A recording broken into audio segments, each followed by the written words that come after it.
Hi friends, today we want to have a little bit of fun with light rays in DaVinci Resolve. Let's get right into it. With our footage on the timeline, we go to the effects library. In the effects library, we click on the OpenFX, and in the OpenFX, we go to the Resolve FX Light category, and here we search for the light rays and drop it on our footage. We close the effects library and go to the inspector, and in the inspector, we have a look at some of the properties that we want to keyframe.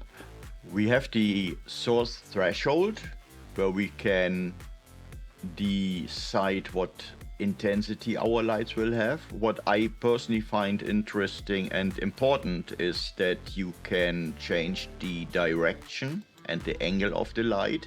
In this case, the neon lights are behind those girls, so it doesn't make sense that we have that cut here in the upper left corner. So we should spread it more so that it looks more like it comes really from behind them. And I go with the intensity a little bit overboard. And then we have the blend mode here in the global blend.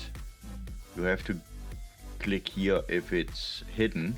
And here you can, between 0 and 1, so between no effect at all until the full Monty, you can change that. I do for this example is I set a keyframe at the beginning with 0. Then I go somewhere here, set another keyframe. Then I go a couple of frames further. And here I set it all the way up to 1. Another couple of frames further, I set another keyframe manually. Then I go some frames further and then I drag it all the way down. The keyframe is set automatically. And then let's have a look. And there you have it.